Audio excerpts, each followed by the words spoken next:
Hi friends, welcome back to our channel. இது ஒரு Saturday அன்னைக்கு எடுத்த vlog தான். சாட்டர்டேஸ் என் பையனுக்கு இது வரைக்கும் ஸ்கூல் லீவாக தான் இருந்துச்சு. பட் இப்போ 6th ஸ்டாண்டர்ட் போயிட்டார். பெரிய பையன் ஆகிட்டனால எல்லா சாட்டர்டேஸுமே ஸ்கூல் இருக்குது. ஸோ அவருக்கு லஞ்சுக்கு சாதம் வச்சு, ரசம் வச்சு, பச்சை பட்டாணி மசாலா செஞ்சு வச்சுருந்தேன். எங்களுக்கும் அதே தான் ரெடியாக இருக்குது. ஸோ நம்ம அடுத்த வீக்குக்கான ப்ரிப்ரேஷன் ஒர்க்லாம் இன்றைக்கி பார்ப்போம். ஒரு ப்ரொடக்டிவான டேவாக இருக்கட்டும் அப்படின்ட்டு ஸ்டார்ட் பண்ணது தான் இது. ஃபர்ஸ்ட்டாக என்னென்னா இருந்த ரவை எல்லாத்தையும் வறுத்து எடுத்து வச்சுருக்கேன். ரவை, கோதுமை ரவை, அதுக்கப்புறம் ஃப்ளாக்ஸ் சீட்ஸில் முருங்கைக்கீரை போட்டு பொடி செஞ்சுருக்கேன். அதோட ரெசிபியும் நான் இந்த விலாகில் இன்க்ளூட் பண்ணுறேன். நம்ம லேடிஸ் எல்லாருக்கும் ஒரு ஒர்க் ஸ்டார்ட் பண்ணணும் அப்படிங்கிறதுல தான் கஷ்டமாக இருக்கும். பட் ஸ்டார்ட் பண்ணிட்டோம் அப்படின்னா அந்த ஒர்க்கை அடுத்தடுத்து நம்ம செஞ்சுக்கிட்டே போவோம். அந்த டே நல்ல ப்ரொடக்டிவான டேவாக இருக்கும். அதே மாதிரி தான் எனக்கும் இந்த சாட்டர்டே ஒரு நல்ல ப்ரொடக்டிவான டேவாக இருந்துச்சு. உங்களுக்கும் அப்படி தான் இருக்குமான்னு கமெண்ட்டில் சொல்லுங்கள். இந்த ரவை, கோதுமை ரவை இதெல்லாம் நம்ம வறுத்ததாக இருந்தாலும் நம்ம மறுபடியும் வறுத்து வச்சாதான் அது டேஸ்ட்டும் நல்லாயிருக்கும். அதே மாதிரி வண்டு இதெல்லாம் வராமையும் இருக்கும். இது ஒரு குட்டி டிப்பு, பிகினர்ஸ்க்கு யூஸ்ஃபுல்லாக இருக்கும்னு நினைக்கிறேன். ஸோ இப்போ ஃப்ளாக்ஸ் சீட்ஸ் பொடிக்கான ரெசிபி பார்த்துடலாம். 1 கப் ஃப்ளாக்ஸ் சீட்ஸ் சேர்த்துருக்கேன். இது நல்லா வறுக்கணும், கருக விட்டுறக்கூடாது. கைவிடாமல் வறுத்துட்டே இருங்க.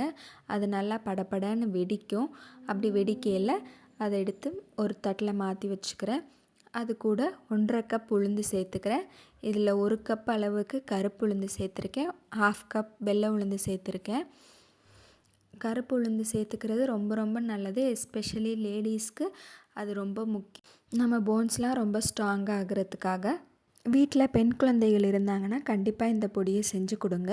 அவங்களுக்கும் நல்ல ஹெல்ப்ஃபுல்லாக இருக்கும் ஹெல்த்துக்கு. இப்போ உளுந்தும் நல்லா வறுபட்டுருச்சு. அதை எடுத்து வச்சுட்டு இது கூட 1 ஸ்பூன் மிளகு, 1 ஸ்பூன் சீரகம் சேர்த்துக்கிறேன். அதுவும் லைட்டாக புரிஞ்ச பிறகு அது கூட ஒரு 5-6 பல்லு பூண்டும், தேவையான அளவு வத்தலும் சேர்த்துக்கிறேன். நம்ம காரத்துக்கு தகுந்த மாதிரி வத்தல் சேர்த்துக்க வேண்டியதான். நான் ஒரு 7-8 வத்தல் சேர்த்துருக்கேன். ஏன்னா இந்த பொடியை என் பையனும் போட்டு சாப்பிடுவான். அவனுக்கும் பொடி போட்டு பிசைஞ்சு சாப்பிட்றதுனா ரொம்ப பிடிக்கும். அதனால் காரம் அளவாக தான் சேர்த்துருக்கேன். இது கூட கருவேப்பிலையும் சேர்த்துருக்கேன். கொஞ்சம் கருவேப்பிலை சேர்த்து அதுவும் நல்லா மொறுமொறுன்னு வந்த உடனே அதையும் எடுத்து அந்த தட்டில் ட்ரான்ஸ்ஃபர் பண்ணிடுவோம். இப்போ முருங்கைக்கீரையை நல்லா வாஷ் பண்ணி நிழல்லையே நல்லா ட்ரை பண்ணி வச்சுருக்கேன். முருங்கைக்கீரையிலே நிறைய அயன் சத்து இருக்குது. ஸோ இதுவுமே நம்ம லேடிஸ்க்கு ரொம்ப யூஸ்ஃபுல்லாக இருக்கும். ஸோ இந்த பொடியை கண்டிப்பாக நீங்கள் ட்ரை பண்ணி பாருங்கள். இது எல்லாத்தையும் வறுத்து நல்லா ஆறின உடனே ஒரு மிக்ஸி ஜாரில் மாற்றி அதை நல்லா பவுட்ரு பண்ணி எடுத்துக்கலாம். இந்த வீடியோவில் நான் உங்கள் கூட ஷேர் பண்ணிக்கணும்னு நினச்சிக்கிட்ட இன்னொரு விஷயம் என்னென்னா, லேடிஸ்க்கான செல்ஃப் க்ரூமிங் டிப்ஸு தான். நமக்கே தெரியும், ஹோம் மேக்கராக இருக்கிறவங்களுக்கு அடுத்தடுத்து வேலை இருந்துக்கிட்டே தான் இருக்கும். பட் ஸ்டில் நமக்குன்னு கொஞ்சம் டைம் தேவை அப்படின்னா நம்ம காலையில் சீக்கிரம் எந்திரிக்கிறதுல தான் இருக்குது. நம்ம எப்போ எந்திரிக்கிறத விட ஒரு 15 மினிட்ஸ் முன்னாடி எந்திரிக்கலாம். அப்படி எந்திரிக்கையில் நமக்கு அந்த 15 மினிட்ஸ் டைம் வந்து நமக்கான டைமாக இருக்கும். அதில் நம்ம மார்னிங் நமக்கு வாக்கிங் போகலாம், எக்ஸசைஸ் செய்யலாம். இல்லைன்னா நமக்கான ஃபேஸ் பேக், ஹேர் பேக் ஏதாவது போட்டு யூஸ் பண்ணிக்கலாம். எப்போயுமே காலையில் நமக்கு ஒரு ஃபஸ்ட்டு 15 மினிட்ஸ் நமக்காக டைம் ஒதுக்கணும் அப்படின்னா அந்த டேவே நமக்கு ரொம்ப ப்ளசண்ட்டாக இருக்கும். ஒரு வாட்டி நீங்கள் அதை ட்ரை பண்ணி பாருங்கள். காலையில் நமக்குங்கிற டைம் ஒதுக்கையில் நமக்கு ஒரு கில்ட் ஃபீலிங்கும் இருக்காது. நம்ம வந்து நம்மளோட டேவை இன்னும் நல்லா ஃப்ரெஷ்ஷாக ஸ்டார்ட் பண்ண மாதிரி இருக்கும். அப்போ மற்றவங்களுக்கும் நம்ம ரொம்ப ஹாப்பியாகவே செஞ்சு கொடுப்போம். வீட்டில் எப்போயுமே ஒரு ஹாப்பினஸ் இருந்துக்கிட்டே இருக்கும். கண்டிப்பாக இதை நீங்கள் ஒரு வாட்டி ட்ரை பண்ணி பாருங்கள். அண்ட் நெக்ஸ்ட் டிப் என்னென்னா, எப்போயுமே உங்களோட ட்ரெஸ்ஸிங்கில் நீங்கள் கொஞ்சம் கான்சன்ட்ரேட் பண்ணுங்கள். நீங்கள் என்ன தான் வீட்டில் வேலை செஞ்சிட்ருக்கோம் அப்படின்னாலுமே ரொம்ப அழுக்கான நைட்டி போட்டுட்டு அந்த மாதிரி இல்லாமல் நமக்கு பிடிச்ச மாதிரி கொஞ்சம் பிரைட்டான கலர்ஸில் நல்லா ப்ளசண்ட்டாக ட்ரெஸ் போட்டோம் அப்படின்னா நமக்கே நம்மளை ரொம்ப பிடிக்கும். அப்படி நம்ம வேலை பார்க்கையில் நம்ம செய்கிற வேலையிலையும் பர்ஃபெக்டாக ஒரு அழகோடையும் நேர்த்தியோடையும் செய்வோம். இந்த டிப்பையும் கண்டிப்பாக ஃபாலோ பண்ணுங்கள். அன்றைக்கி ஈவினிங் ஸ்நாக்ஸ்க்கு கொழுக்கட்டை தான் செஞ்சுருந்தேன். அதுக்கு ஒரு பாத்திரத்தில் 3/4 கப் அளவு வெல்லம் சேர்த்துக்கிறோம். இது வந்து மண் இல்லாத க்ளீனான வெல்லம் தான், அதனால் நான் அதை வடிகட்டலை. அதோட 1/2 கப் அளவு தண்ணி சேர்த்து நல்லா கரைய வச்சுக்க வேண்டியதான். அப்படி உங்களுக்கு தேவைன்னா நீங்கள் வடிகட்டிக்கலாம். அந்த வெல்லம் கரையிற டைமுக்குள்ளே நான் இங்கே வந்து ஒரு குட்டி கடாயில் நெய் ஊற்றி கொஞ்சோண்டு தேங்காவை வந்து கட் பண்ணி வதக்கி எடுத்துக்கிறேன். இது ஒரு டேஸ்ட்டுக்காக தான். இப்போ இந்த வெல்லம் கரையிற டைம்லேயே ஒரு ஸ்பூன் ஏலக்காய், கொஞ்சம் போல் எள்ளு சேர்த்துக்கிறோம். அதுக்கப்புறம் வதக்கின தேங்காவையும் இது கூட சேர்த்துக்கிறோம். சேர்த்துட்டு நல்லா கொதி வந்த பிறகு இது கூட 1 கப் அளவுக்கு பச்சரிசி மாவை சேர்த்துக்கிறேன். சேர்த்து நல்லா கிண்டி விடணும். இதில் எவ்வளோ நம்ம கிண்டுறோமோ அதில் தான் அந்த மாவு நல்லா வரும். அது அப்படியே நல்லா ஒன்று சேர்ந்து வந்த பிறகு அடுப்பை அமர்த்திட்டு க்ளோஸ் பண்ணி வச்சிடணும்.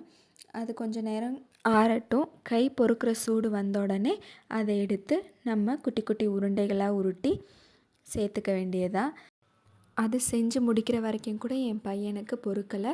அவன் கிச்சனுக்கு ஓடி வந்து அம்மா ரெடி ஆயிடுச்சான்னு வந்து கேட்டுக்கிட்டே இருந்தான். இட்லி தட்டில் நல்லா எண்ணெயை தடவி எண்ணெய் நல்லா கையில் தடவிக்கிட்டு இந்த மாவை நல்லா இலக்கி கொடுக்கணும்.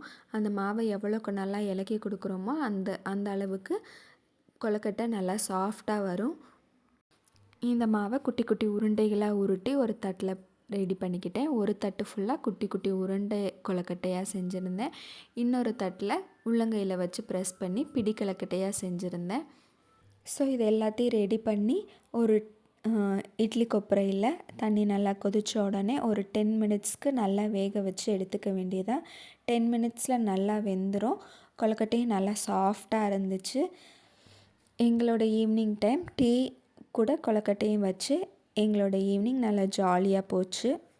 அதுக்கப்புறம் எங்களோட ரொட்டீன் ஒர்க்குக்குள்ளே தான் போயிடுவோம். அது என்னென்னா என் பையனோட ஹோம் ஒர்க் தான்.